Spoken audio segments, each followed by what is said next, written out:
A Radio 1 station. Boston's home for classic soul and R&B. 1090 AM. WILD. We've got great teachers in the classroom. What I want you to take seriously is what we have to do for the youth. Carry on the struggle. Your child is my child is your child. We should be looking out for each other's kids and working together to make sure that all these kids have a great opportunity, even if they come from a household that's not perfect. Warren, I completely agree with you. 877-373-9766.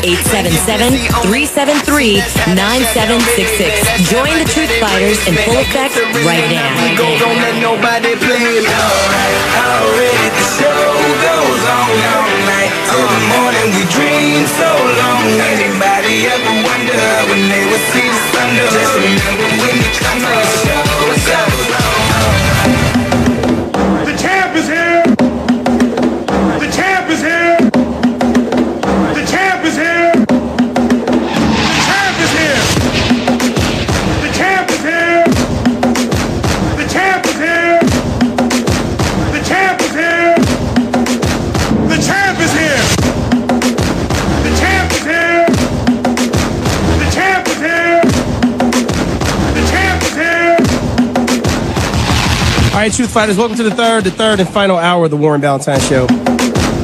You know, it's always a treat, it's a pleasure, it's an honor to be talking to somebody I consider a friend, a mentor, somebody I can consider a living legend, somebody I consider a professor and the true definition of an elder with all the knowledge that he puts back into all of us every time he chooses to speak. Ladies and gentlemen, not only he's a world famous comedian, but he's a world famous thinker in my mind and in my view. Please welcome back to the show for the whole hour, my friend, the professor. I love him to death, Dick Gregory. Welcome back to the show. God bless you, my brother. Peace and love to you, the family, and all your listeners. And you called me just in time. I guess got off the phone talking to my old dumb cousin. What are you talking about? Well, he upset over, don't ask, don't tell. 17 years ago when they passed it. And you don't read too well. He thought it said, don't ask for no more tell. So he moved out the house. so he's so happy he moved back in. She been gone, but he's all upset now. Don't ask for no more tell. That's what he thought it was. Yeah, he behaved. White folks said it got to be right, so he behaved. Yeah, he packed up his stuff and left that night. Soon when they said it's official. Dick, you a man. What you think about this don't ask, don't tell? You know I was going to ask you about it. Well, first, it's a trick because everybody knows they in the military. The ones had the most is the Marines. They the ones voted the hardest against it. Now, the Marines call themselves the leathernecks. Do you see any leather around their necks? Nope. What's they signifying? Just see, you look at the codes. The gay wing of the Republican Party, they call themselves the log cabin, right? Who's the only president you ever know lived in a log cabin? Lincoln. And that's what they just said. Anybody that's hip and no, Lincoln was gay. Matter of fact, the black guy he brought to Washington with him as his handyman, that was his lover. That's why his old lady was crazy. And when the brother died, he got special legislation to bury him in Arlington Cemetery. That's right. He sure did. Yeah, that's what that's about. So you look at the codes. You look at the codes, and then you have to look at something and say, well, all right, I'm going to get my old lady. I'm gonna buy her some lingerie. So I'm going to Victoria's Secret, right? Why is the place where a woman buy her underwear called a secret? Because Queen Victoria was a man. So if you're a man faking as a woman, you're wearing women's underwear. And you don't need too much proof. All you got to do is pull up on your computer a picture of Queen Victoria, and you look at that old ugly thing.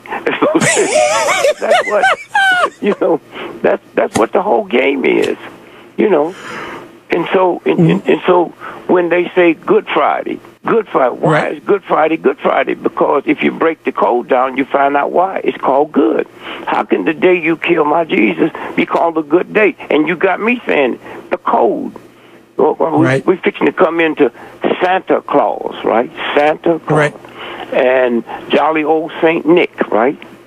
And Santa Claus, that come out of England. That's a chimney sweeper. You know, in the old days, back before, you know, they had gas heat and electric heat, it was cold heat. And you had to clean the chimney out, you know, every year, the soot, right? So that's why Santa comes down the chimney. How this big fat white dude gonna get down a little chimney, and then when he get down there, he ain't got no soot on him, you know. And then Saint Nicholas, that's real. Saint Nicholas was a guy many years ago that would, on Christmas Day, he would give gifts to the poor. He was wealthy, right? And to the extent that they made him a saint. That's why he's called Saint Nicholas. Now, Dick, I got a question for you. Yeah, before we do that, can I ask you something? Yeah, go ahead. You know, tomorrow at midnight is the equinox, you know, the winter solstice, right? Yep. Okay, now, one day before the holiday's over, get you a deck of cards. You play cards? Yes, sir. Okay, now, how many suits is it to a deck? It's 4 suits. 2 black ones and 2 red ones, right? That's right. How many seasons is it to a year? 4. 2 black ones, which is winter and fall, and summer and spring. That's the red ones, okay? Right. And how many weeks to a season? 13, right? Right. How many cards to a suit? 13. 13. How many weeks is it to a year? 52. How many cards is it to a deck? 52. And if you count, like, ace is 1, 2, 3, 4, 5, 6, 7, 8, 9, 10. Jack is 11. Queen is 13. And I mean, Jack is 11 and 12. And King is 13. King is 13. So when you add that by 4, you get 364 plus leap year, which is a joker. Right. So you look at that and you look at the whole piece, the whole universal scheme. So tomorrow, see, we talk about paganism like they were some kind of witches or something. You know, 1,000 years from now, they be saying Catholicism. Yep. You know, Baptism. And so their thing was they knew that on December the 21st, midnight, right? Right. That'd be tomorrow night. The sun stops moving for 3 days, okay? And that's December the 21st midnight, December the 22nd, 1 day, December the 23rd, 2 days, December the 24th midnight, the sun starts back moving. So the pagans knew on December the 25th the sun is born. That was S-U-N to them. Right. And that's why they decorated the tree. The tree is not supposed to be decorated until midnight the 24th, which is the morning of the 25th. And they were saying hello to the sun when it started back moving again. Right. And so consequently, when you look at, when I was a little boy, if you was going to somebody's house and you got there and you saw a wreath on the door, you knew that was a death in the family. Right. So that's why we use the Christmas wreath. It represents death of the sun. The Christmas wreath is not supposed to be put on the door till the 24th, and you take it down on the morning, midnight after the 25th, and then that's when the tree. So we get hooked up in all of these things, all of these rituals, and don't know what they mean. Once you start knowing what they mean, then you get energized. And so, wow, you know, you just dropped some deep stuff right there on everybody. Look, right now, all my social networks are going crazy with what you just said. I mean, they're going, I mean, seriously, we were talking about this earlier in the show about why we celebrating Christmas and what's the real reason behind it. You just gave us the real reason behind it. It is. Now, Christmas, you know, Christmas is a holiday here. The rest of the week, now, we use it. The rest of the day is not a holiday. That's why most folk go to work the next day after Christmas. Okay. In Europe and Canada, December the 25th and the 26th is a holiday. See, on December the 25th in Europe, and in now if you pull this up on the internet, on your I'll tell you what it's going to say, but here's what it is. On December the 25th, when the sun started at midnight, the 24th, which is the morning of the 25th, you're not supposed to talk, you're not supposed to eat, you're not supposed to move, you're not supposed to communicate, okay? That's the day that sun is born and go on another year. All right? You sit still. The next day is the day you open up your gifts. That's the day you visit. That's the day you take gifts. That's called Boxer Day. Have you heard that word before? Yeah, I have. That's the day you deliver the gifts, not on Christmas. That day is solemn. Now, I used to see the old folks when I was a little boy. You didn't pay no attention because they in the kitchen cooking on Christmas Eve, right? Mm-hmm. All the men in the house, you know, they go out and have their little parties or go down to the tavern and all that. But they come back before midnight and they eat. And some of them knew you're not supposed to eat on Christmas, so they would eat on Christmas Eve night. And then the next day they wouldn't eat anything at all. I mean, people come by the house, and so it's that whole piece right in Canada. And if you tapped up on your computer while you're sitting there and ask Boxer, here's what they'll tell you. It's the day on the 26th where people take boxes of gifts and give to the poor. That's a lie. Yeah, that's exactly what it says. I'm looking at it. That's exactly what it says. Yeah. No, here's what it is. Look. The one day people on death row, they get to eat a Christmas meal, don't they? Right. People in jail, if you send them a gift, they get it on Christmas. So why would you give the poor something the day after Christmas, huh? Mm-hmm. Why would you give it to them after you? Or are you saying this is the stuff y'all opened up and you didn't want? No. Boxing Day is the day you deliver the gift. They make like it's just to the poor. Right? It's to everybody that comes under that type of discipline of what Christmas is. And so if you look, and I'm sure, and that don't it say the 26th is a... It says December 26th, and it's saying that it's often known as Christmas 2, the second Christmas day. There you are. That's it. Okay? Now, you know, Christmas comes after first on Easter, right? Right. Now, Easter can only come the first Monday after the first new moon, after the spring equinox. Ain't it funny that Easter and Christmas is associated with the shifting of the equinox, right? Right. So, now, if you give me your birthday, I can count 270 days back and know when your mother conceived you, okay? Mm-hmm. Now, if you know numerology, it's 270 days. You add across till you get one digit. There's no such thing as two numbers. So you add 2 plus 7 is 9 plus 0 is 9, right? Right. That's why they call it 9 months pregnancy. You have 9 holes in your body, 7 in the head, the penis and the rectum. There's 9 planets to the universe, and the number of God is 9.